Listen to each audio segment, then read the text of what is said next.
Indian വിഭവങ്ങളിൽ ഒഴിച്ചുകൂടാനാവാത്ത ഒന്നാണ് സവാള. ഈ ചേരുവ ഇന്ത്യൻ ഭക്ഷണ വിഭവങ്ങൾക്കൊപ്പം സാലഡ് രൂപത്തിലും നാം കഴിക്കാറുണ്ട്. അതിനാൽ തന്നെ പലപ്പോഴും കൂടുതൽ അളവിലാണ് നാം സവാള വാങ്ങി സൂക്ഷിക്കാറുള്ളത്. പലപ്പോഴും ഇത്തരത്തിൽ സൂക്ഷിക്കുന്ന സവാളയുടെ പുറമെ ഒരു കറുത്ത പൊടി പ്രത്യക്ഷപ്പെടാറുണ്ട്.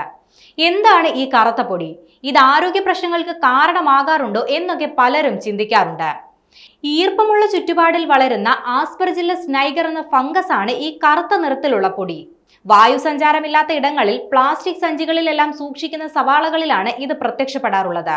സവാളയുടെ പുറംഭാഗത്താണ് പ്രധാനമായും ഇത് കാണപ്പെടുന്നത്. അതിനാൽ തന്നെ ഈ ഭാഗം മുരിഞ്ഞു കളഞ്ഞ് സവാള ഉപയോഗിക്കാമെന്നാണ് വിദഗ്ധർ ഉൾപ്പെടെ അഭിപ്രായപ്പെടുന്നത്. ഇത്തരം സവാളകൾ വൃത്തിയാക്കിയതിനു ശേഷം നല്ല രീതിയിൽ കഴുകുകയും വേണം. സവാളയുടെ ഉപരിതലത്തിൽ കാണപ്പെടുന്ന ഇത്തരം ഫംഗസ് അകത്തേക്ക് ബാധിക്കാൻ സാധ്യത തുടക്കത്തിൽ കുറവാണ്.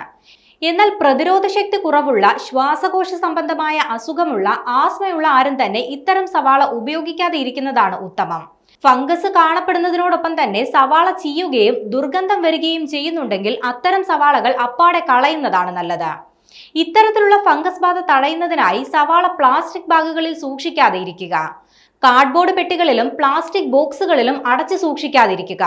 കൂടാതെ ഉരുളക്കിഴങ്ങിനോടൊപ്പം സവാള സൂക്ഷിക്കുന്നതും ഒഴിവാക്കുക.